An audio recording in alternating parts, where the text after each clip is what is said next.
I'm Steve Wilkerson, and I'm with Jim Saunders, Executive Editor of the News Service of Florida. Jim, we're approaching the midpoint of the 2014 legislative session, and there are some big issues that are still unresolved and a couple of issues that were big but appear to be dead. Let's walk down the list, okay? Let's first of all, gambling. Where are we on gambling? What's the issue and where are the... I'm not sure anybody knows where we are on gambling at this point. The Senate rolled out a big bill that would allow resort casinos in South Florida, and the House has a far more measured approach to the issue. But right now, both bills are just kind of sitting there because a big part of the debate is Governor Scott has to negotiate what's called a compact with the Seminole tribe, and no one seems to know exactly what he's doing with that or if he's going to negotiate it. The compact deals with the types of games the tribe can have at their casinos and how much the tribe pays the state to be able to have certain games. And it basically, Will Weatherford, the speaker, said, we want to get this compact resolved before, as part of any package or before we do anything. So it's all just kind of sitting there in limbo. There's huge money involved in this issue, but we are not entirely sure whether it's going to go anywhere this session. And the other gaming industries are all in the mix with their viewpoints, like the pari-mutuels and certain things they want to be able to do. And I mean, it's a big deal. In fact, we had a story last week. Jim Waldman, who's a Democrat, is a ranking Democrat on the House Gambling Select Committee. He said basically that unless the South Florida pari-mutuels get something out of this compact deal, that the Democrats, or he thinks, will vote against it. And if that happens, they may not be able to get a bill out of the House because there's a lot of House conservatives who don't want any gambling bill. So they really need a coalition of Republicans and Democrats to come together to get anything through the House. So, there's all kinds of elements involved, and, really people don't seem to quite know where the governor is on a lot of it. Another one, pension reform, a big priority of the speakers, wanting to move from defined benefits to defined contributions like 401ks. Where's that? It is kind of where it was last year, which is the House Speaker is very, very, this is a big issue with him. He wants to move away from the traditional pension system. But the Senate is very reluctant to deal with it. There is a coalition of Republicans and Democrats in the Senate who blocked the bill last year, and so far it looks like they've kind of got it hung up in the Senate. They're trying to find some sort of compromise that will satisfy everybody.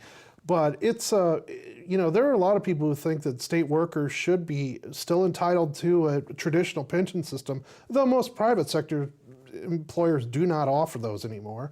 And so, there's the unions are involved, and probably most importantly are the police unions. Speaker Weatherford offered to allow the police, law enforcement workers to stay in the traditional pension system, but the law enforcement unions have balked at this deal because they say, well, this year that might be the deal, but what happens down the road? Do we get, do we lose that in the future? So it's kind of sitting there too, and. It's something that, if something's going to happen, it's have to be a compromise of some sort. All right, tax deductions for school vouchers. That's another big one.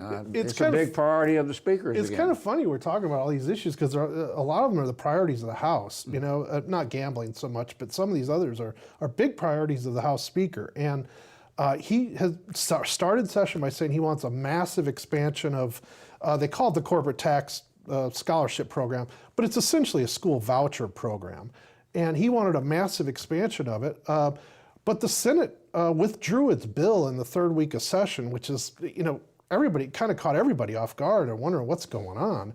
And the Senate is arguing that, if they're going to expand these programs to send kids to private schools, there needs to be more accountability for the private schools and, how the kids are learning. At this point, the House has started moving forward with their bill. They've attached the vouchers onto another issue that involved children with disabilities.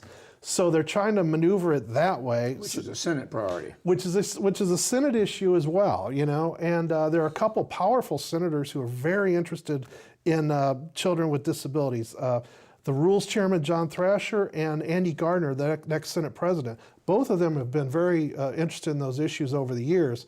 So it's there's some brinkmanship going on here, and I'm not sure how it's gonna play out. Number 4, in-state vouchers for undocumented students. Another big difference here between the Speaker and the President. Yeah, the Speaker's made a priority again of wanting to allow in-state tuition rates for undocumented immigrant students if they meet certain criteria. They've had to have been in the school system for 4 years leading up to that. You know, it split the Republicans in the House. It passed because there was again a coalition of Republicans and Democrats in the House. On the Senate side, the Senate President's opposed to it, the Senate Majority Leader's opposed to it. It barely passed its first committee on a 5-4 vote, and it's got 3 more committees before it can get to the floor. Senator Jack Latval, who is sponsoring it in the Senate, he is a Republican. He claims that if he can get it to the floor, he thinks he's got enough votes to pass it. The problem is whether he can get through committees, and also whether there's any leadership from the president's office that would essentially prevent it from going to the floor. So it's probably going to be 3 more weeks or so before we really know where that's heading. But it's a big political issue as well. I mean, it's election year, and there's some people on the Republican side saying they need to get more support with Hispanic voters. And then there's the Tea Party element who, they do not want any part of, providing, in-state tuition to the undocumented immigrants. Okay, midpoint, let's take another look at another subject, which is legislation that was getting a lot of traction in the media before session, but 2 issues that may be dead, logistically and otherwise. One is Medicaid expansion. There are 1 million Floridians that are not covered out there, except maybe in emergency rooms. And one way to have gotten them covered under the Obamacare regime would have been to expand Medicaid. And that didn't happen last year, and it doesn't look like it's going anywhere this year. Yeah, it really was dead on arrival this year. I mean, there's been interest groups that have continued trying to spur it, get a discussion of this issue going on. They've been holding protests, they've been holding press conferences and stuff, but there's been no sign from either chamber of the legislature they want to take this up. Basically, the Republican leadership has just ignored the issue. It has not been heard in any committees. The Senate last year was willing to it wasn't a straight Medicaid expansion, but it was very similar to it. They were willing to do that last year. And it hasn't even been heard in the Senate. So, I think with some of the well-documented problems with the Affordable Care Act, Obamacare, as well as it being an election year, it's added even more resistance from the Republican leadership to take this issue up. And finally, a lot of national attention to Florida's Stand Your Ground law and demonstrations, having people from national organizations come into Tallahassee to say that this law has to be changed, and yet here we are mid-session and nothing seems to be moving. Well, it reminds me of last fall, Matt Gaetz, who's the chairman of the House Criminal Justice Committee, had a famous quote about not wanting to change 1 comma in Stand Your Ground. And that's pretty much where they're heading. I mean, the Senate actually has a bill that would make some tweaks in Stand Your Ground, but it doesn't appear that it has any chance of, any substantial change to Stand Your Ground does not appear to have any chance. And they're actually probably going to approve a bill that they're calling the warning shot bill. That's sort of an expansion of Stand Your Ground, allows people to show their guns and fire warning shots if they think they're threatened, which is an expansion of sort of the thrust of Stand Your Ground. Without having minimum mandatory. Yeah, I mean, without having, there's a famous penalties. case in Jacksonville where a woman was sentenced to a long prison term because she shot into a wall during a domestic dispute with her husband. So, all these protests, the 30-day sit-in last year at the Capitol, all of that has had really no effect on the legislature in terms of making them willing or wanting to change stand your ground. Thank you, Jim.